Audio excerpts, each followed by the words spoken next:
세계 각지 뉴스 현지 통신원 통해 직접 듣는 월드 리포트. 오늘은 중국입니다. 상하이 장창관님 연결돼 있죠. 안녕하십니까? 예, 안녕하세요. 장창관입니다. 중국 최대 정치 행사 양회 지난 4일 열렸습니다. 예, 지금 열리고 있습니다. 5가지 키워드 제시됐죠. 예, 그래서 원래 그 양회는 이제 그 14기 전국 그 정협회의라 그러죠. 그 정치협상회의하고 인민대표회의가 그 각각 4일하고 5일에서 개막됐는데, 예. 이달 11일까지 하고 있는데요. 이번 양회에서 나온 그 키워드를 좀 정리해 보자면 성장, 개혁, 생산력, 민생, 개방이라는 5대 키워드를 제시했다고 합니다. 예, 성장 이제 눈에 띕니다. 그렇죠? 생산력도 있고 경제 성장률도 5%를 제시해 준 주목을 끌었는데요. 예, 그 중국 지도부에서는 그 국내 이제 GDP 목표를 갖다가 5%를 했는데 성장을 통한 안정을 기조로 그 지금 준비하고 있다고 이야기합니다. 그래서 글로벌 주요 기관들은 2024년 중국 경제가 이 코로나 기저 효과가 이제 떨어졌기 때문에 소멸로 한 4% 중반으로 될 것으로 전망했는데요. 하지만 이제 중국 연구기관들은 4% 후반부에서 5% 초반까지로 비교적 낙관적인 전망치를 제시했습니다. 이 중국 정부는 부동산 경기 침체, 청년 실업률, 인플레이션 등 문제가 직면했는데도 불구하고 5%를 그 성장이라는 도전적인 목표를 설정했다고 합니다. 중국 내부에서 조금 더 이제 높게 전망을 하고 있군요. 어쨌든 성장에 초점을 두겠다 5%로 목표치를 잡고 있습니다만 현실적으로는 좀 녹록지 않지 않을까 이런 전망도 있습니다.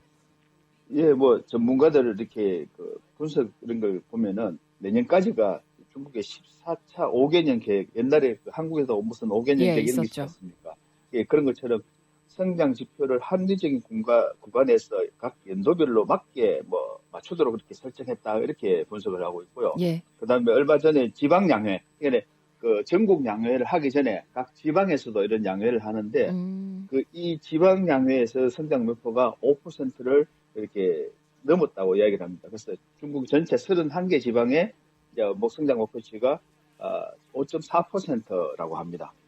그리고 이번 양회에서 또 나타난 새로운 품질 생산력도 주요 키워드로 전망되고 있는데요. 그리고 또 민생 보장에 대한 것도 있습니다. 그래서 대학생들의 졸업생들의 어떤 취업 문제라든지 농민공, 그다음에 양질의 교육, 의료 보장. 근데 좀 눈여겨볼 거는 이게 또 이제 노년층이 늘어나다 보니까 65세 정년 연장도 논의될 전망이라고 합니다. 아, 그렇군요. 자, 우리 중국이 이렇게 기지개를 켠다면 우리 기업들 활동과 경제도 영향 미치겠죠, 분명히. 예, 그렇죠. 그렇게 지금 무역협회 이제 배포한 자료를 보면은 이 코로나 때 2020년 코로나 때는 이게 이제 대중국 투자가 많이 주춤했는데 이제 22년도에서는 좀 많이 올라서 85억 4천만 달러까지 증가도 했다고 합니다. 2024년은 어떨까요? 24년도는 올해가 이제 건국 75주년을 맞이하거든요. 그래서 이제 그리고 이 14차 5개년 계획의 목표 달성하기 때문에 아마 구체적인 발표가 나오면은 거기에 주목할 필요가 있다고 합니다. 알겠습니다. 이렇게 경제가 성장하는 데는 또 어떻게 보면 또 인구, 이런 생산력, 여긴 또 인구가 중요하지 않겠습니까? 근데 한국도 지금 지난 2023년에도 0.7%대 출생률 기록했거든요. 중국도 지금 저출산 영향이 있죠, 분명히? 아주 많습니다. 지금 얘기 나오는 거 보면은 지금 유치원, 초등 이런 데서부터 이미 감소가 뚜렷하게 나타났는데요. 지난번에도 제가 말씀드릴 때 2년 연속 감소했다고 소식 전했지 않습니까?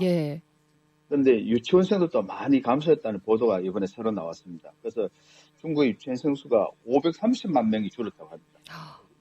와, 줄어드는 규모도 중국답게 정말 크군요. 530만 명. 예, 어마어마합니다.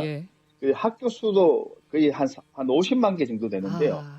전년 대비해서 한 2만 개 정도가 또 줄었다고 하고요. 또 학생 수도 지금 전체 초중고 학생 수가 2억 9,100만 명이라고 합니다. 그런데 이제 전년 대비해서 151만 명이 줄었다고 합니다. 그리고 또 전국 유치원 수는 27만 곳인데 27만 곳이 넘는데 그 중에서 4,100곳 정도가 이렇게 좀 줄고, 그다음에 그 인원수가 4,902만 9,800명이라고 찍게 됐는데요. 예. 작년에 534만 명이 그렇게 줄어서 무려 11.5%가 줄어든 수치라고 합니다. 그러니까 이제 줄어든 숫자도 어마어마하죠. 어마어마합니다. 인구 대국답게 그 좀 타격과 여파도 좀 준비를 해야 될 것 같은데 일단 그 중국의 출산율 어떻습니까? 이 정부가 이게 산하 제한이 정책 환자녀 자녀 정책이 폐지됐지 않습니까? 예. 그때만 다소 좀 올랐던 그 출산율이 갈수록 점점 이렇게 줄어드는 하락세를 보이고 있습니다. 그래서 지난해 출생 신생아 수가 902만 명, 이제 1,000만 명 선을 이제 깨진 게 지난해군요. 예, 지났는데 또 22년보다도 또 더 줄어서 6.39%가 이렇게 줄어드는 바람에 하여튼 그 통계 발표 이래 최저치를 갱신했다고 합니다. 중국도 그럼 뭐 거기에 대한 대책들도 참 고민이 많겠습니다. 네. 자, 중국 최대 섬유 박람회인 인터텍스타일 소식도 또 있습니다. 이게 정식 명칭은 상하이 국제 섬유 직물 박람회인데 어떤 행사인가요? 예, 뭐 말 그대로 이제 이 섬유 관련하는 중국 최대 규모의 이제 전시회인데요. 이게 직물, 우리 원단이라 그러죠. 예. 직물하고 패션 이제 이렇게 가공 다 돼 있는 옷 관련한 패션 관련 두 이렇게 분야의 이제 중국 내의 최대 큰 전시회입니다. 원래 이제 대구가 그 한국에서는 왕년에 섬유 또 중심지였잖아요. 예. 그렇죠. 그래서 매년 이제 봄, 여름 두 차례 열리는데 원래 이제 5년 만에 코로나 이후에 이제 5년 만에 이제 대구도 이제 한 섬유 마케팅 센터라든지 대구 경북 패션 사업 조합에서 이제 이렇게 참여를 했는데 예년보다는 규모가 좀 줄은 상태입니다. 그래서 이 패션 직물 쪽에는 한 영어 무역 등 한 10개사가 참여를 했고요. 예. 그 패션 쪽에서는 엘바이엘이라고 대구 업체 중에서 엘바이엘과 한 4개 업체가 참여했는데 자기들도 이렇게 어제 만났는데 예. 코로나 이후에 5년 만에 참여하다 보니까 좀 어색하기도 하고 분위기도 많이 바뀌었다고도 그렇게 얘기하네요. 예. 소개해 주신 것처럼 대구 지역 기업들도 이번 박람회에 또 많이 참석을 하는 거죠? 네, 예. 그래서 예전에는 진짜 한 10군데 이상씩 이렇게 막 참여를 했는데 예. 이번에가 좀 규모가 많이 줄은 거죠. 참가 기업도 줄었군요. 예, 예. 그래서 좀 아쉽네요. 그래서 대구가 그래도 섬유 도시이기 때문에 좀 많이 참여를 했으면 좋겠네요. 어쨌든 또 두 나라의 또 뭐 두 나라뿐만은 아닙니다만 국제 또 섬유 박람회 소식까지 오늘 상하이 장창관 통신원께서 또 알차게 전해주셨습니다. 고맙습니다. 예, 고맙습니다.